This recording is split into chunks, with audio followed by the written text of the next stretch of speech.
We're back in Boston, home of many World Cup games. In particular, we are down at Copley, I'm not sure how you say it, the square where the Boston Public Library is. And we're gonna go for a walk. So we were in Boston like 8 months ago. It was September 2025. It is now June 2026. Explored this area the last time we were here, really enjoyed it, so thought I would come back down here again and spend a nice Thursday afternoon in this area. So I believe this was the old library. The new one's just up the street. Newton Darwin. And if you like architecture, this is definitely a building to come check out. Looks like there's a courtyard. I'm gonna have to go look at that later. I think the last time I was here, I never went out there. Yeah, no, I think the architecture is just super cool. This looks like Joe Spartan. This is the Abbey Room. I don't know what that means, but that's what it's called, the Abbey Room. Signified by turtle with a light out of its back.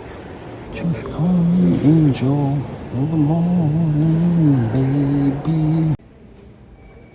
I think I'm interrupting class.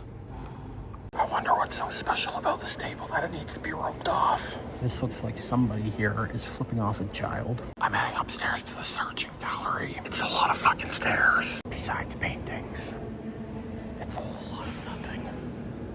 This is literally it. Look, they have a bar in the library. But I'm passing over the bar and have come outside to the courtyard instead. I don't think I came out here last time. Studying happens on the inside. Obviously you saw the one room there, but if there are tables available outside, a lot of people come outside if it's a nice day and do their schoolwork. At least I'm assuming it's schoolwork. Now if you walk outside the foyer and you come around the corner, you got the modern, I guess, side of the Boston Public Library. It's air conditioned, which is lovely because it's super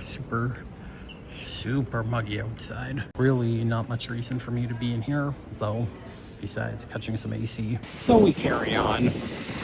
You can tell Boston really getting into the hype here. A lot of different, oh my god, that guy was flying.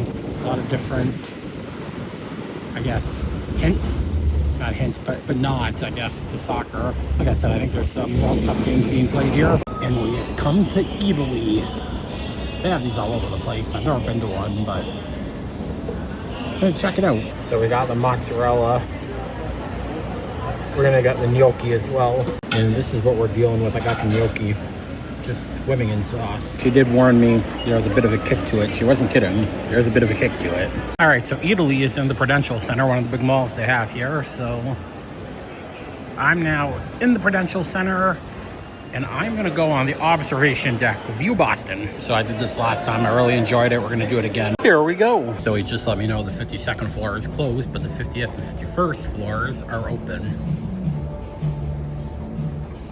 Doesn't really matter to me, but I feel like they should let you know that at the ticket counter. See you up there. I'm gonna assume these are the coordinates that we are standing at. Here we go.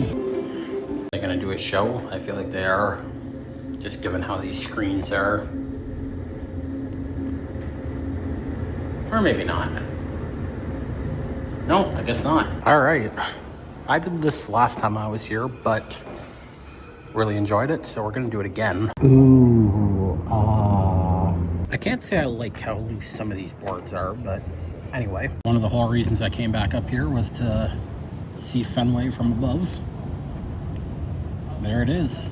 And by the way, right on the other side of these doors is a bar experience, so if you wanna get a beverage, right inside here. Also tons of seating out here, so if you don't want to walk around, there's tables and chairs. Not entirely sure what this is. It kind of looks like a spaceship. I just bought the ticket. I don't remember how much it cost, but I want to say it was like over $30, so a little pricey, but it's a cool experience. So I've done the high-rise experiences here, Toronto at the CN Tower, in Vegas at the Eiffel Tower.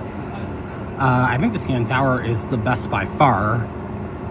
Then probably this one on the Eiffel Tower in Vegas. I think I said it in an earlier clip, it is freaking hot out here, man. I may have pointed out the last time I was here, which, by the way, that video is on my YouTube channel. Just go to the video page and scroll down a bit. I don't know what this green space is over here. Like, maybe it's a high school football stadium, soccer field, something. I don't know.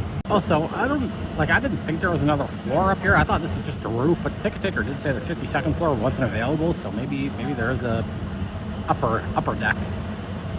Hockey card brand. I just walked by a kid who said it'd be fun to play Marco Polo up here. I don't necessarily know how that would work on the account. You're just walking around a building. Like if I'm on this side of the building and Marco's on the other side of the building, he wouldn't be able to hear me. So I think the thing with these kind of observation deck experiences is you can only walk around so many times before you're like, okay, I've seen it. Like, what more is there to see, right? And considering I just did this in like September, and now I'm not even 8 months later, I'm back here doing it again, right? Like, it gets old quickly. But I had some time to kill, so happy to come up here and do it. I kind of want to know what bridge that is. Like from up here, it doesn't look that long, but I'm assuming if you drive over it, it probably has some distance to it, maybe. I don't know. It's tough to tell when you're at a higher vantage point. Also, before you enter, and I'm pointing this out as I leave, they have the green screen photo opportunity. I don't get why they just don't put this outside, where you have the actual backdrop. And I always do these because I used to work in a job trying to talk people into doing them, and this one's all automated, so there's nobody here, so you're not really turning anyone down. But like, just move it outside where you have the actual backdrop. Having a fake background is silly in this circumstance. Got more seating inside here. So on a super hot day like today, you can come in and get some AC. Take a load off, and you still get a view. Now that I think about it, there was a 52nd floor kind of viewing experience last year. I do remember it. I got my picture in front of the sign, but not open this year, unfortunately. And as part of the kind of viewing experience Skydeck, they have Boston 365, which is an additional exhibit.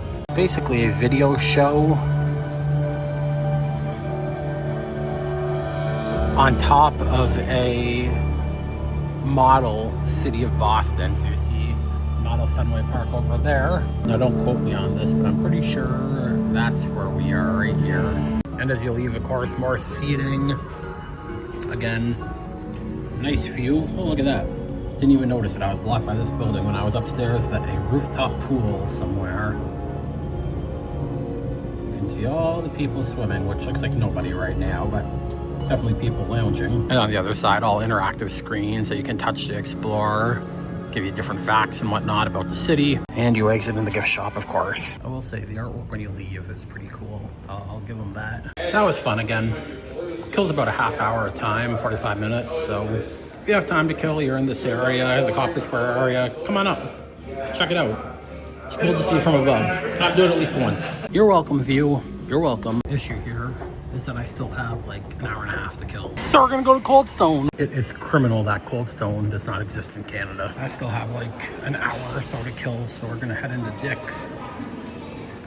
I was in here last year. Great store. I'm holding a lot of restraint right now because there's a lot of stuff I want, but I know I'm going to Fenway Park the next 2 days, so I'm gonna wait for the option, or the options I should say, that will be in the team store.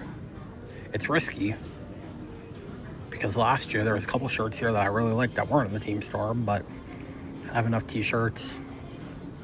I don't want to really carry one around, so we're gonna wait for the team store tomorrow. So they have a Rollins Gold Glove Award in here. I like how they have to specify not for sale. Can you imagine actually wanting to buy this? What the hell? They got rock climbing in here? They have a golf simulator. What? They also got a putting green? No. All right, I just took a seat in Dick's here. I am going on a duck boat tour in about an hour. I have to register in a half hour, so hanging out here for probably about 20 minutes or so. Then I'm gonna head to the registration area. Get on a duck boat. Okay, we're off to check into the duck boat tour. Almost fell asleep there in Dick's. Been a long travel day. And here's what one of the duck boats looks like. And then across the way here from the duck boats is where you would check in for the tour. I haven't done that yet. They also got a merch stand right beside the boats. They said show up for half hour before. I went to check in and the guy's like, yeah, come back at 5:20. So look at this cat right here. They gave me a tattoo. Sorry. And see what it looks like. All the driver controls. You got the life jackets above, so we're gonna go into the water. They don't want you to talk to the driver either. All right, let's get this whole thing started. Welcome aboard, folks. Welcome to Boston. Thank you for choosing Boston Duck Tours. Give it up for yourselves for being here. Thanks so much for coming. Okay, so my name is Captain Quincy. Let me tell you what you're in for. This is mostly a history and sightseeing tour. Also, feel free to take a phone call in the middle of it. We're going to do about 30 minutes on land, and then we do 20 minutes. We got up close and personal with this Mr. Charles guy. Then we do another 30 minutes on the way back here, and we all high-five at the end. Sound good to you? Okay, I'm going to point at stuff and I'm going to talk about it. We're also going to talk about the American Revolution. This is the birthplace of American independence. A little bit more about me. So, I'm not actually from Boston. I hail from Nantucket. Anybody ever been there before? Ever heard of Nantucket? Yeah. So, if you can picture, if you don't know Nantucket, think of Martha's Vineyard, add some sand. There it is. There's also a lot of sharks out there, and I actually come from a long line of shark hunters. It's a tradition out there. I was meant to take over my family's shark hunting enterprise once my parents retired, but things don't always go according to plan. Because a couple of years ago, I got a call from the city of Boston. They need my expertise. They got a little problem, the Charles River folks. I've been listening to your help in this. We are on a hunt for a shark today, ladies and gentlemen. You see this? They call this the wicked white shark. And she lives right in the Charles River. So who's with me? Yeah. Okay. So this was built in 1877. It's considered the world's finest example of Richardsonian Romanesque architecture. And here we got our 35th president, John F. Kennedy. He's running away from Darth Vader. Darth Vader's actually, her name's Anne Hutchinson. She was a Puritan woman who believed women could be ministers. There it is over here. Oh, shark ahoy!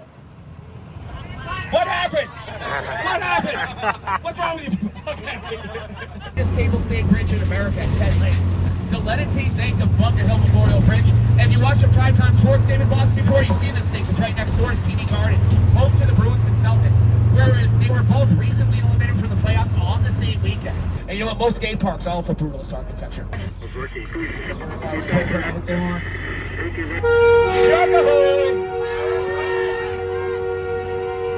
All right.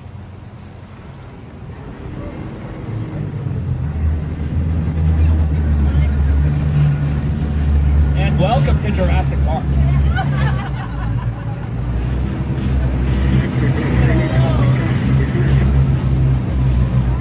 Here it is, folks, the Charles River.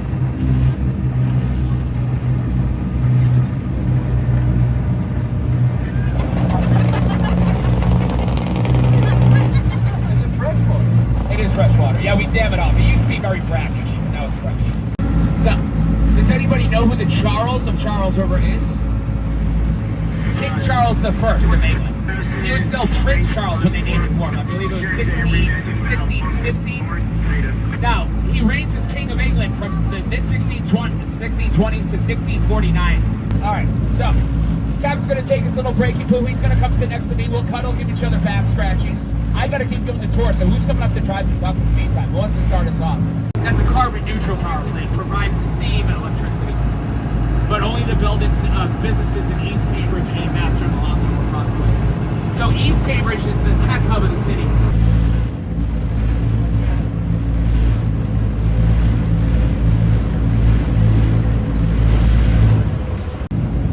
The front wheels are going to touch down. The rear wheels, that's going to push them down. You normally don't want to feel this in a boat, but this one has tires. So as you go up the ramp, Captain, turn on the propeller, turn on his headlights, turn off the radio, turn off front wheel drive. We are back on dry land. Our truck is once again a truck. Give it up for Ronnie, everybody. And let's do some clacking. Yes, for the clacking. Shark light. And all the sand and gravel behind there is Boston sand and gravel, how appropriate. Now, this is what makes all the salt and sand we need in the winter. We had our snow ice winter in over a decade this year. Now, this is Boston Common on the old map. It's a good chunk of the original Charles Peninsula. This is Boston Public Library. It's not as much of a library as it is an art museum. Are we filled with knowledge and love of the city of Boston? All right. Are we filled with love for our driver, Ronnie? Let's give it up for Ronnie one last time. And yeah, one more clap. Shark ahoy! All right, so stay seated for a sec. Ronnie's got to find us some parking. We got left the ladder down, so just let us out first. If anybody wants a restaurant recommendation or you want a picture taken in front of the duck with you and your party, feel free to ask me. I'll help you out. And we're back. So anytime a Boston sports team wins a championship, these are the duck boats they ride in the parades, the championship parades, and the athletes sign the roof. trying to pinpoint an athlete I recognize, but I don't see any. Bunch of stuff when you come out. Thank you. Thanks, guys. Enjoy the game. Going on Saturday, right? That was pretty cool. Definitely recommend if you're ever in Boston. A lot of history, so if you're not like a big history buff, might not be the, I guess, adventure for you. I do kind of like American history, so I found it cool. But I mean, also going in the water just on one of these things is, I think, is worth the admission itself, you know? They got all different colors, yellow, green. That's gonna end my day in Copley Square. I was here for a while, but today was also a travel day. I'm gassed, so I'm gonna head back to the hotel. That's like half hour, 35 minutes away, so make it back to the hockey game, and yeah. What a fun first day in Boston.